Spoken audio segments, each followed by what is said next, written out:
Welcome back everybody, Todd Huey here with Lone Star Boars, Huey Outdoors, and today we're going to talk about the new Pulsar Krypton FXG50. It's a 640 thermal clip-on. I have it here mounted on a rifle with the rail mount. It's in front of a Vortex Viper 1x6.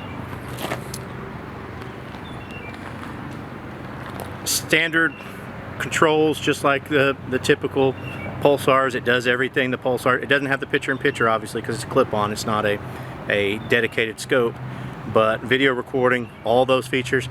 Here's your focus. This is where your battery goes. Here's your USB port. Before I get too far into this, just want to say I have a bias. I'm not a clip-on fan. I do own a very high-end military thermal clip-on for a shit hit the fan scenario, but we're talking about an $18,000 unit.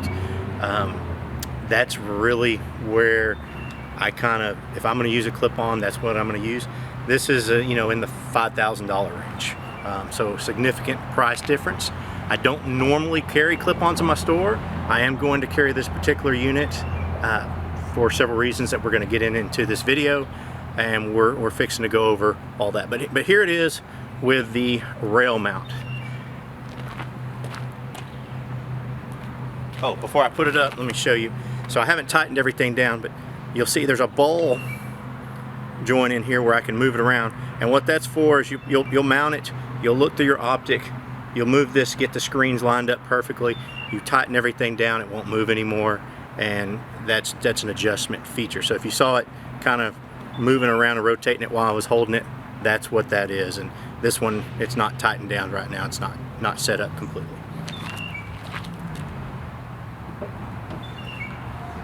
It's going to come with a nice plastic case. I think this is the first time Pulsar's really done this, and it comes in a kit. You get obviously the clip-on, that rail mount.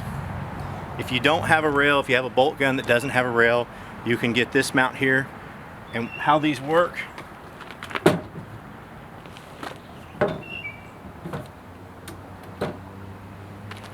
is the back of the clip-on is threaded. So there's going to be different mounting options. And this is one of the main reasons I chose this to actually carry in the store, because I know there's several people out there that just want a clip-on and it's their thing. So I don't know if the camera's going to focus on this or not, but it's threaded. So you have what comes in the kit directly from Pulsar is these two are threaded. This one, if you have a 50mm or a 42mm bell housing, it will go on. You'll use this clamp here to clamp it down if you don't have a rail, and you can use the clip-on. If you have a rail, you can put it in front of any optic, Aimpoint, EOTech, the Viper 1x6. It will go in front of anything on the rail, and you can mount it. I like the rail. If I had a bolt gun that didn't have a rail, you can buy the extended rails and get a rail. The reason they sell this is because many of you won't have a rail, don't want to put a rail, and then in Europe they have this weird law where they can't, in some of the countries they cannot connect the night vision to the actual weapon, but there's a loophole where if they connect it to the scope, it's not considered connected to the weapon, the rifle. Weird, I know, but so that helps them get around that loophole. Hell, some of these states here may have some weird law like that. I don't know. We live in a free state called Texas. So in that comes with the scope, battery, charger, rail mount, scope mount, bell housing. There's going to be, which I think is really cool, on a clip-on, if you've never used a clip-on, the screen is very small. It's set in because you're going to zoom into it with your scope.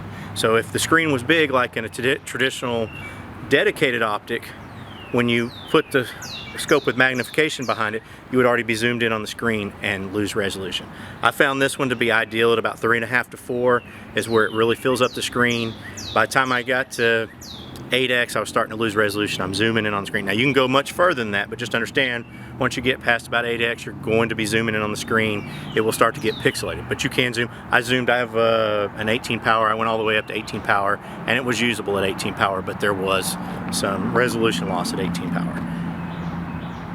But it comes with these. There's going to be an accessory that's going to screw onto the back of this that's going to allow you to use this as a monocular. Also, clip-ons don't have diopters. So the diopter is the part that adjusts to your eye. So if you wear glasses, if you wear corrective lenses, and you look through this, it's not going to be clear. If you have good, perfect vision, you'll be able to look, but the screen is way far in there and set in. So this new adapter, you'll be able to screw on. It'll be 5X, so you won't have much field of view, but you would actually be able to use this as a monocular. That does not come with the kit. It's not available yet, but it will be sold as an accessory in the future. Again, your focus is up top just like the original Trails, or now it's a focus knob just like on the Thermion Pro LRF. So you will focus this for different ranges. When I had the 1x6, I didn't have to adjust for parallax with that scope. I didn't have to focus it for different ranges, so all I had to do was focus the scope. If you have a scope that you have to focus for different ranges, you're going to have to focus the scope and the clip-on. So just remember that. That's one of the drawbacks of clip-ons that I'm not a fan of. But again, they fill a role. Higher end, the $18,000 clip-on I have, I can put it on any rifle, move it from rifle to rifle to rifle. There will be no point of impact shift. I didn't notice much point of impact shift with this, but there can be a point of impact shift. Let me show you.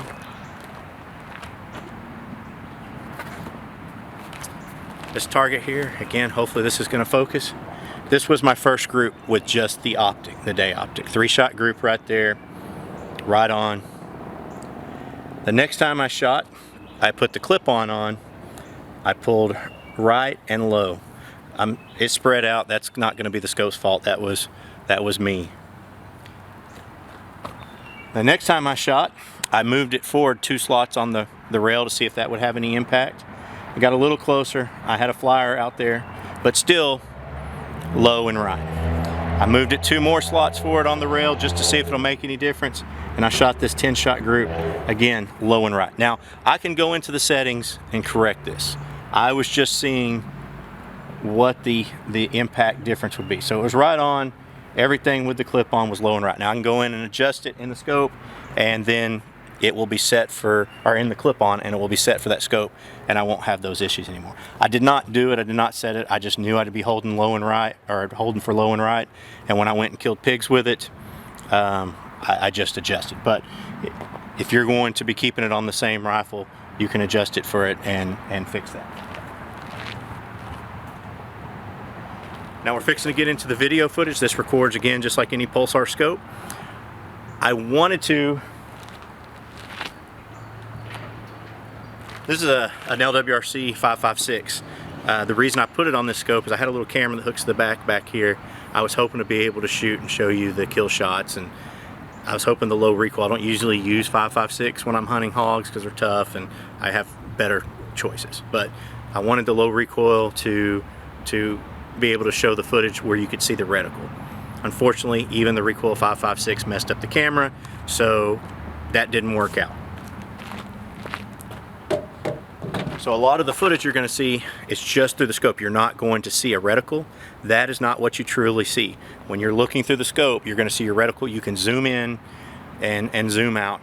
I did hook it to the scope and film some domestic pigs that were just sitting there and zoomed in, so you get an idea, but there's not going to be any kill shots with the reticle because the camera just wasn't stable enough. So just understand that when you're watching some of this video, if there's not a reticle, I am seeing a reticle. I am zooming in and magnifying on the farther off targets. All right, these are available now. Oh, if you've made it this far, please go follow us on Rumble, Lone Star Boars on Rumble, Lone Star Boars on True Social. Let's get off these leftist platforms. I'm still here just because on YouTube, if you're watching this on YouTube, if you're watching this on Rumble, congratulations, thank you very much. Let's stay over there, let's get off YouTube and get away from those censoring platforms. So now we're going to go into the footage. I hope you enjoyed the video. If you have not, please subscribe to the channel. Always comment below. Hopefully we'll get some more. There's some more. The XP50 Pro Thermion is out. I've had it for a couple weeks. Got some footage through that, and we'll be showing you that here shortly. Thank you for watching.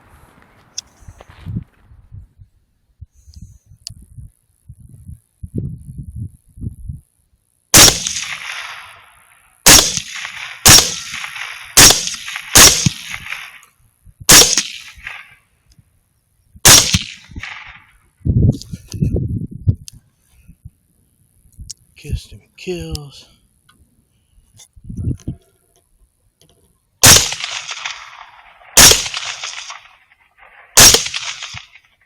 I finally hit. Yeah, it's hitting way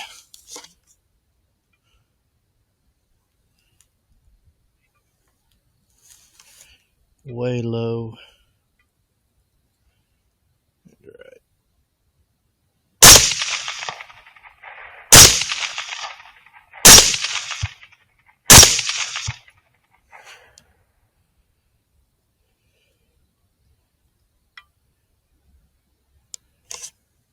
Not way low and right, but definitely low and right.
I can't tell the range with this thing yet.